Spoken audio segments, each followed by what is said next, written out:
Hi there, this is Justin Krane, Certified Financial Planner Professional and founder of Krane Financial Solutions. Welcome to Money You Got This. So how can you really live? How? By uniting your business money, your personal money with your life and your business. Word up.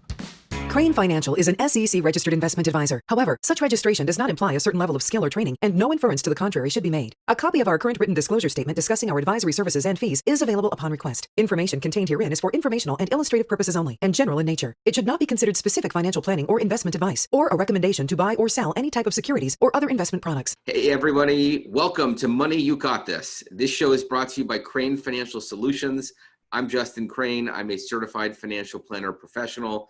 I offer investment management services and act as a fractional CFO to business owners. I'm psyched you're listening to the show. I want to give you this free report, 3 things multimillionaires do to grow their wealth. Just go to coolmoneyshow.com to grab it. That's coolmoneyshow.com to grab it.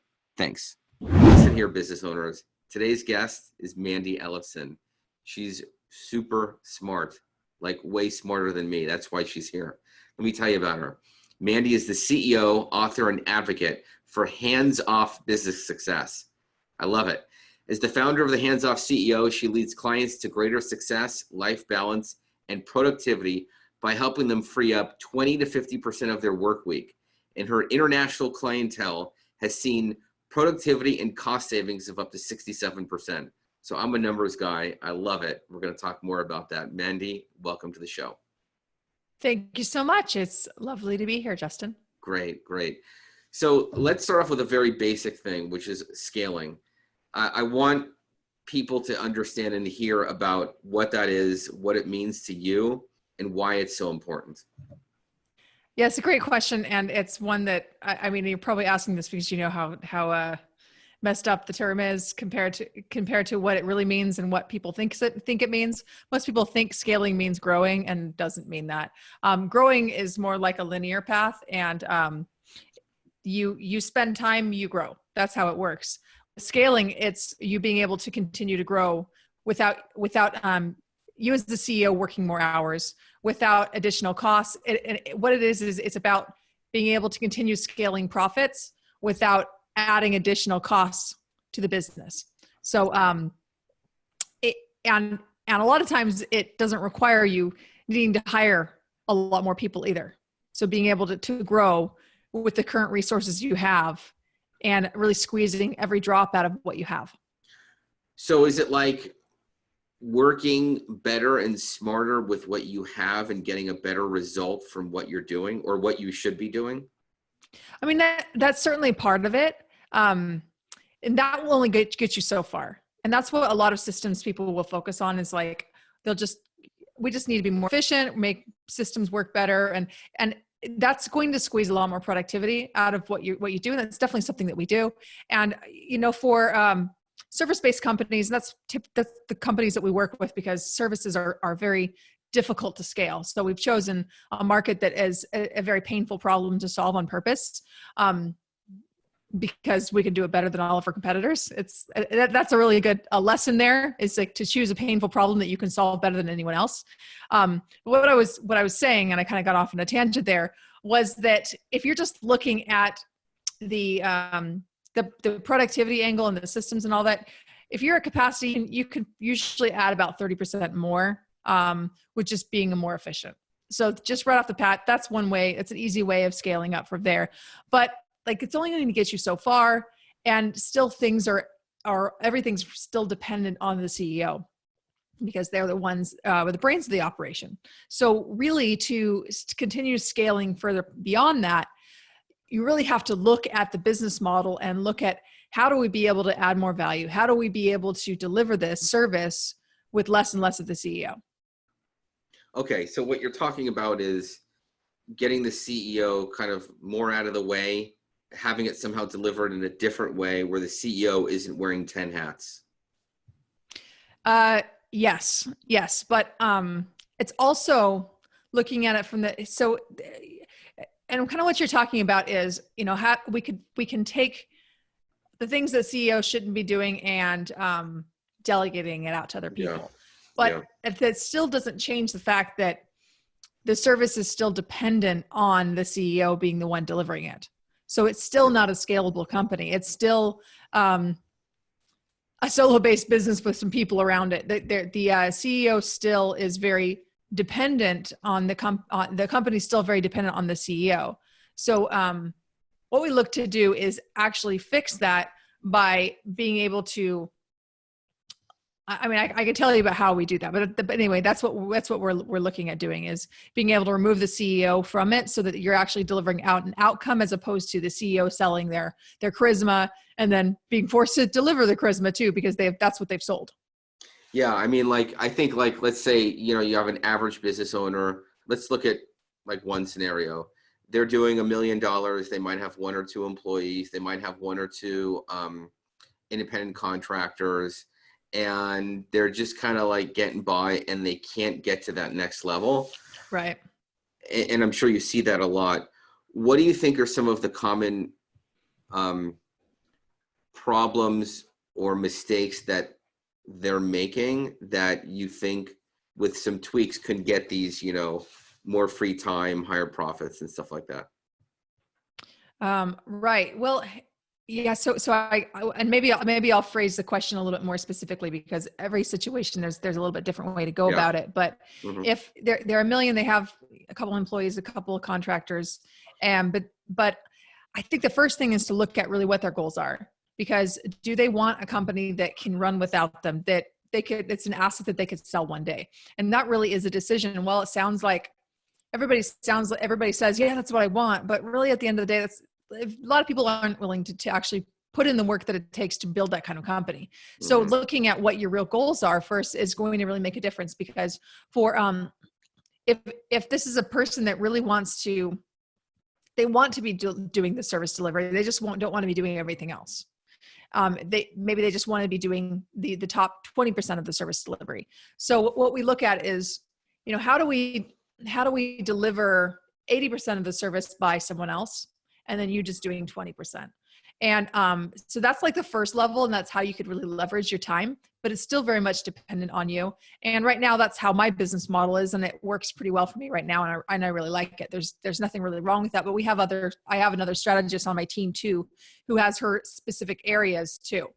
But Can I say clients something we about work that? with, Can I sure. say something about that? Like, if you can offload 80%, you know, you're great, and keep 20. How about if a business owner can just offload 10% or 15%? I mean, really, I see this. They're doing a lot of things, and you're talking about 80, and I'm like, oh my God, can we get them to like 10 or 15%? Well, 10 or 20%. We handle that in session 1. That's just getting started, right? But you know, the clients that we work with, we want to get them to the point where they have a business, an asset that actually can, they're selling an outcome and they're delivering an outcome. Here's the thing. Here's why that's important to do.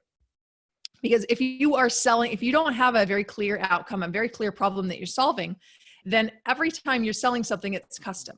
Yeah. And when it's custom, they're always going to want you as the CEO to be delivering it, or at least your hands in it. So if you're instead delivering an outcome, then it's quite irrelevant how the outcome is delivered. And then when clients jump in and they're micromanaging and they're trying to try to control the process, as sometimes they do, you can then say, hey, this is the outcome that we're delivering. And you know what, right now we are on step 2. We're week 12, we're right on track. And then you can really lead a process. You can lead them getting an outcome, and you don't have to be the one leading it. Your team leads it. And that's how you really having a very clear program and way forward allows you to position yourself as the really important growth partner for your clients, instead of your clients feeling like you're not being proactive enough and them trying to squirrel around, trying to micromanage you. Okay, I'm going to be the guinea pig. Okay. What I'm going to do basically is write down everything that I'm doing and ask myself, do I need to be doing this? Can someone else on my team do this? And will it still give the client the same result? That's Yes. kind of what's going on in my head. Yes. And what I'm thinking is, for me, it's not black or white, like delegate everything, but it's just like, again, I'm all about progress. Like I'm a strategic coach person and they're all about progress, not perfection. If I could just find like 3 things that I could delegate where it really wouldn't ruin the client experience, I would be stoked with that. And what if it actually improved the client experience? Oh, well, come on. They don't get me anymore. The client experience is going to improve. Yes. Yeah, no, that would be awesome. It would be awesome. And I think, I got to believe you see this, like it takes a type of person to actually be okay with that, to like let their guard down and be like, you know what, maybe it's better if I'm out of the way, which will free up my own time to do more of what I want. But I think do you see that where people are like, Yeah. they say they want to do it, but they're resisting and they just like hold on to it? Yes, we do. We do a pretty good job of qualifying those people out before.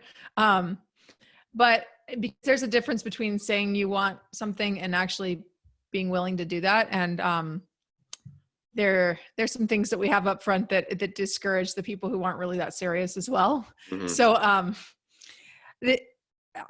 I think there's some mindset shift that really has to happen. And actually, this is not something we talk about that much outside of it, outside of our program, but really like for this work, for it to really work, to actually become a hands-off CEO requires some serious shifts in the way that you think.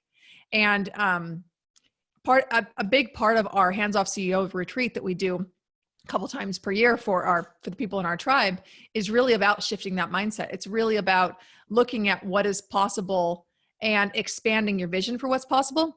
And I know this sounds just like, it kind of sounds all a little bit like a little soft and woo-woo and all that. And it's part of the reasons why I don't talk about it very much. But here's the thing, is that like, this is our clients tell us, come back to the retreat and be like, you know what, this one exercise was responsible for adding over $100,000 of profit to my company in the first quarter, right? And here's the thing is that you have a certain way of thinking. You have a certain way of thinking that is leading to certain actions you're taking that are leading to the results that you're getting. And if you don't change the way that you're thinking, then you're not going to change the results that you get. Mm-hmm. So, yeah. So what I mean by this is that there's designed in our process, we have definitely thought through like all the ways that this has been, all the ways that they could mess up, all the ways that they could screw this up. We think about all those things, and then we devise our system to be able to overcome all of those problems before they even come up. That's great. That's really great. So a lot of times business owners think that like, oh, I want to make more money, and they're only thinking about sales, top line, when they really need to be thinking about bottom line. And also, in my opinion, cash, because cash is really important. People listening, you can still make a profit, but you can probably think of a time where you don't have enough money to pay something or to buy something or to take money out or whatever. It's really important to have both profits and cash. But I want to focus on profits because you talk about that a lot. Okay. So how are these business owners being more hands-off? Maybe they're not growing their sales by as much, but cutting expenses. Are they eliminating positions? Are they finding better qualified people at different prices? Is it a lot of sales growth and not that much expense cut? Is it a little bit of both? Is it everything? What do you see? It's everything, actually. It's everything. But there's a really key piece that we didn't talk about that is the first most impactful thing to do to be able to add more profit in the company. And that is raising your fees. But here's the thing is that you hear all these gurus say, raise your fees, you raise your fees. Everybody knows they're supposed to raise their fees, but nobody really knows how to do it because, you go to your clients and want to raise their fees and they're not going to have it. Right. And so you have to have a way of being able to raise your fees in a way that, first of all, your head doesn't go crazy. Because immediately you're like, raise your fees. All this personal worth issues starts coming up, right? And you can't actually do it. And that the client I mentioned, Philip, who was able in our tribe, who was added $100,000 of profit. The reason why he was able to do that with a 20% fee increase was because we actually overcame some of those mindset issues. So anyway, I'm kind of going back on this. No, but you know what though? That's still good, because if you raise, let's go back to being a hands-off CEO, more return for less energy, if you want to call it that. Right. If you just raise your price, you're not doing anything more. You're just getting a better result with the same amount of effort, unless you offer another service, right? Or product or give to try to get the client to pay a higher price. Right. Well, and yeah, that it all comes back to the value you're providing, right? So, but let's talk about profits here for a second, actually. So we can, the thing about growth is that, yeah, top line growth, you can have a lot of top line growth and still be losing money, actually. Yeah. And really, it's something that's important to know about profits. And I'm sure you preach this every time on your podcast, but a 20% increase in profits can actually double your profits. Let me just give an example of that. A 20% increase in fees. Yeah. Yeah, 20% increase in fees can actually double your profits. And I'll give you an example of that. So let's say you have a $10,000 service, and you have a 20% profit margin on it, so it's $2,000 profit you're getting out of each service you sell. So let's say that you increase the fees 20%. Now it's $12,000, right? So now you have $4,000 of profit. So you have doubled your profits with a 20% fee increase. Look at the math that you just did. I love it. I'm sure you could do it even better than me. But no, but that's great. It's so simple for people listening to be like, wow, if I just raise that. So here's the thing, guys. When you're doing that, just make sure that you're not increasing your expenses by some number, because that will impact that 40%. But I think you're onto something just with raising prices. It's a simple tweak, if you can pull it off, where you're not going to spend that much more time, energy, or have more costs to do that. Mm-hmm. Yeah. Well, and so here's the thing about a 20% price increase. You actually don't have to change very much. For 20%, you don't have to change the service at all. It's a minimal price increase. But one thing that I have found that makes it pretty simple to do a 20% price increase is, without it really even messing with your head too much either, is just offering a guarantee. If you offer a guarantee on that, like immediately you should be able to offer a 20% increase. So and that could be 100% happiness guarantee. It could be some kind of results guarantee, but that's a pretty simple way of doing that. But that's not big enough for what we usually do. What are you going to say? Well, no, I think that's great. I know that you have done that, and people have flocked to you to be like, which rightfully so, like, wow, how did you pull that off? What did you do? You're like, well, I just offer a guarantee. And usually it happens. So that's great. Yeah. So, and that's just on the small scale, but we actually have been able to help our clients be able to double, triple, quadruple, 10x their fees even, by taking it to a whole step higher. And it's also the key that allows them to scale their business. So they get the top line revenue growth, which is a massive profit. I mean, we can't even calculate how much profit is, because if you're 10xing your fees, it's just crazy, right? But that being said, when you're looking at double, tripling, quadrupling your fees, you're probably going to be changing your service and the delivery of what you're doing with it. But it's really important to be looking at this service for how are we going to increase the profits on this so that we can actually afford to scale, so we can finance our own growth. Mm-hmm. Yeah, that's huge. So then when you have a higher profit margin for your services, now you can afford people to actually do them. And the key reason why the CEO is the one doing all the work is because there's not enough profit in the business to actually hire the people to replace the CEO. Got it. So what would you say to someone that's trying to grow and be more hands-off, that, it's always that, I get this all the time. Do I hire someone? I want to grow, but if I hire someone, I'm spending money, and then, I can't grow, and, blah, blah, blah. Would you basically say raise prices and finance your growth that way? I would, but just going and raising your prices can be a very irresponsible thing. First of all, your services might not be good enough to raise them. Mm-hmm. The thing is that you might only be able to charge a certain amount because your services aren't valuable for more than that.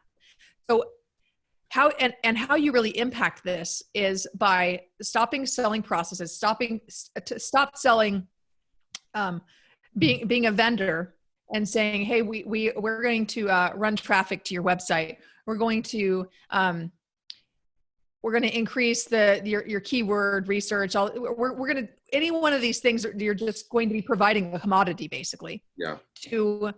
We're going to be your growth partner, and you really look at what is the biggest impact that you can provide for them. And then how do you connect them with that value so that you can charge that much more? Mm-hmm. Yeah. Because someone will pay more for an opportunity for you to actually provide the full end-to-end solution for them. And let me give you an example of what I mean by that. And I'll use the paid traffic as an example again, if that's okay. Mm-hmm. Sure. But I just kind of imagine a bridge. And on one side of the bridge, you have your client that's like sad. They've got their painful problem, right? On the other side of the bridge, she's like jumping up and down. She's really excited, happy that she has the end result that she wants, right? So on either side of this bridge, you have most service providers will only go a small portion into the bridge, right? They're only going to build the bridge a little bit. Mm-hmm. And, but on the other side of the bridge, it's like the end outcome. So maybe what it is that they want to be able to, let's say the end outcome is they want to be able to retire in 5 years. Let's just throw that out there, right? So in order for them to retire in 5 years, they're going to need to have $5 million more in their savings or something like that. Let's just throw that out there. And in order for that, they need to be able to sell this amount in their company, on and on to their company. So it's looking at the bridge. So are we going to just drive traffic for them? Or are we going to drive converted traffic? Are we going to drive traffic? Are we going to drive applications to sessions? Are we going to drive, or are we going to actually have qualified sessions? Are the sessions going to actually be converted to clients? Are the clients going to actually be a value of being able to add $100,000 to the company per client for the lifetime value? You know what I'm saying? So like every time you push that further down the bridge, every time you build the bridge further, your client will pay more. Sure. Because you're adding more value. Now, if you can actually back that up too with some kind of an outcome guarantee, they will pay even more than that. And they'll actually invest more up front too, because your risk is lower. So I want to ask you about this. Okay. You were always good with processes, systems, getting more for less, structuring your business, working with people. And then all of a sudden you're just like, you know what? I need to package this in a way that's going to be pretty cool. And that's going to like wake people up and be like, what? So how did you start the brand Hands Off CEO? I remember looking at your first logo. I looked at it. But how did you come up with Hands Off? It's so yeah, it's a great question. Well, I invested in mentorship to be able to support me in rebranding. That was one thing. But I mean, that's really funny that you bring that up too, Justin, because you're one of the few who's known me for a long time, and I even think about that earlier logo, and I hope it wasn't the very earliest logo. But I picked the one that you're using, so that's what counts. Right. So anyway, yeah, I started this as like a systems and process expert, right? So that's my background. But really what I look at now is like, how do we take that? First of all, who do we apply that to? Who's going to be able to generate the biggest result, right? And all businesses need systems and processes, right? Solo businesses need systems and processes. Giant multi-million-dollar, billion-dollar companies need them. So there's so many different people we could solve these problems for, right? But it's looking at, well, who are we interested in solving these problems for? Who can we solve these problems in a way that like we can build a process around, that we can do it over and over again, so it's not a custom like consulting project every time. But it's really just us testing over the years and really understanding what works. And when we've taken more of a systematic way to looking at how do we be able to sell services in a way where we remove every objection that we could get. So this is actually came from a place of me sucking at selling and marketing. There you have it, right? I love it. Well, you know what? Everybody, like, you know, so many shows talk about like, this is the best thing, you know, I succeeded at this, but like, we don't grow by just growing. We grow by failing, or at least learning, you know, and seeing what works and what doesn't work, and then going off of that. So I look at where you are right now as a result of being really, really smart, and then figuring out how to package what you have into a way that's going to work for you and work for the people that you're working with. Which leads me to my next question, which I don't even know if you're doing this, but I think it would be cool. It might be give them what they want and then give them what they need, or sell them what, you know, whatever that is. Yeah. Do you offer packaging as a service? Packaging, it's actually part of what we do, Okay, right? Yeah. The packaging, yeah. But you're spot on with selling them what they want to buy and giving them what they need, which is precisely why earlier when I was talking about the mindset stuff, we don't hardly ever talk about that, right? Because nobody believes that that's their problem. What they believe their problem is that it's not even, they don't even believe that it's that we can't. Nobody wants to like increase their fees that much. Actually, it's a scary thing for them, right? So what they really want, and I could have done a better job of positioning it this way, is that they want to attract clients who will pay more, right? So they think the problem is the clients won't pay more. No, really what the problem is that your service isn't good enough for them to want to pay more. Sorry. Yeah. Sorry, not sorry. That's really what's going on there. But I'm willing to be the bearer of bad news sometimes, right? Because I care about people changing and getting it. But I kind of went on a tangent there. I don't know if I answered your question. Well, I'm just talking about like looking at how you've evolved as a business owner, and we're talking about you know, raising prices, growing your profits, figuring out how the business owner can get out of the way a little bit more, bringing in other people or systems, right. Selling a result. And I think that, you know, a lot of things that you're doing, you may not come out and say you're doing, but you could, is the whole right. packaging of the offer as to what business owners are actually giving their clients or their customers. And because a lot of business owners they struggle with that. Right. Redefining the names, what are the deliverables, and, you know, all of that. Right. Kind of. Yeah. And that's actually what we do in step 3 with our irresistible service product. So it's actually like, it's one of the things that we ISP. do better than, pardon? ISP. Well, we do it really better than anybody that I've heard of, because we're looking at it not just for how you can package your services to make it sellable, but we're looking at how do we package them in a way that it will make them more scalable and also more profitable too. And most marketing people are looking at it just from the perspective of how can we make it sound as good as possible? We're looking at how do we make it be as good as possible? And it requires some innovation. And, you know, and that's where we qualify carefully for our clients based on those who I think are at that level, that they're ready to innovate that. And they actually have had good results. So they have to have case studies already. If you don't have case studies already, if you don't know what kind of results that you have gotten in the past, then you don't know how to actually create something better. But, you know, to answer your question for like how we've been able to innovate this is that, you know, here's the thing is that I was given the gift of being dyslexic and ADD. And being dyslexic meant that I didn't do very well in school, and it was very, very difficult for me.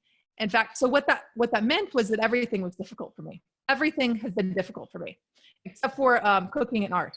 That's the only thing that has come to me naturally. Everything else I've had to work my ass off to be able to learn. Wow. So it's a gift though. I'm still taking in ADD, and this is what you're doing? That's insane. Right. Well, but and I didn't even know this until I was like, you know, in my 30s. I didn't know this, but it was really good, because here's the thing is if everything's difficult, then nothing's difficult. And this is just your normal. So what that means is that I'm going to fail a lot more times than most people will. I am very determined, what that means is that when failure happens, that there's not really, I don't add the same kind of meaning to it that other people do. Yeah. Because it's just another day. She's like, oh, that didn't work. We'll try something different. And so with our clients, we've just continued to look at what worked best and keep on building on that. And, the failures that I've actually seen have been more from the perspective of like me marketing and selling my businesses. What's been really fun actually is that I really haven't had much failure though with our clients. It's just, if they're doing the work, it's just a matter of solving the problem. And and I'm really good at solving problems. So we just keep on looking at, okay, we solved this problem. And then it's just like building on all of the knowledge that we have. And then we're just building into this like rinse and repeat system that we can use over and over again. And we're just fine tuning for who's the best the best case study, like who's the best use case for this, and then keeping on selling it to them and then selling it to no one else. It's eliminating the people that we know will not be able to get a good result based on, a matter of like, maybe they're not being mature enough. There's certain things that we look at to know whether they're going to be mature enough to be able to do this. Men in their single men in their 25-year-old single men, almost every case are not going to be ready for this kind of work. So yeah. Women usually either, but I could ask you 20 more questions. I'm going to have you on again. We barely scratched the surface. But guys, Mandi she's great. She's a mom. She's a wife. She's a great business owner. She's grown. I've known her for a while. I think that I don't even know where people are going to go. You just tell us where you want people to go. But guys, click the link or email her or find her or get a megaphone, whatever. She's really, really bright and she's really warm, sincere, and can help you. So get exposed to her and I think you even have a book coming out, right? Yeah, I have a book coming out. I'm going to finish it probably by the time that this episode is Your book aired. is out. My book is out. All right. Yeah. It will be launched soon. Yeah. People go to get more info on you. So if you want to go to handsoffceo.com/roadmap, and you can download our ultimate guide to scaling your consulting agency, scaling your services, and being able to do it in a way where you work less and less and the business is less dependent on you. And, if there's anyone here who's listening to this and they're saying, hey, I can really relate to some of these challenges, email me. My email is Mandi, M-A-N-D-I @handsoffceo.com, and just start a conversation. And, all the work that we do is guaranteed. We have 100% happiness guarantee on our work, and we have 5X ROI guarantee. By the way, you can copy that. You can implement that in your businesses. 5X? Uh-huh. Wow. All right. Yeah. So we'll put your email in the show notes. The link that we want people to go to is handsoffceo.com/roadmap. Roadmap. Yeah. Yeah. Cool. And a little bit of my ADD came out there if you didn't catch it. It's all good. Thanks again for coming on. Thank you so much for having me, Justin. It's been a pleasure. Have a question? Want to get in touch with us? Need some help and advice with your finances? Just go to coolmoneyshow.com and reach out to us. That's coolmoneyshow.com. Krane Financial Solutions is an SEC-registered investment advisor. However, such registration does not imply a certain level of skill or training, and no inference to the contrary should be made. A copy of our current written disclosure statement discussing our advisory services and fees is available upon request. Information contained herein is for informational and illustrative purposes only and general in nature. It should not be considered specific financial planning or investment advice, or a recommendation to buy or sell any type of securities or other investment products. No investment decision should be made based solely on any information provided herein. We do not provide legal, accounting, or tax services. We recommend that all investors seek out the services of competent professionals in any of the aforementioned areas. Certain information provided has been obtained from third-party sources that we believe reliable. However, it's not been independently verified and is not guaranteed.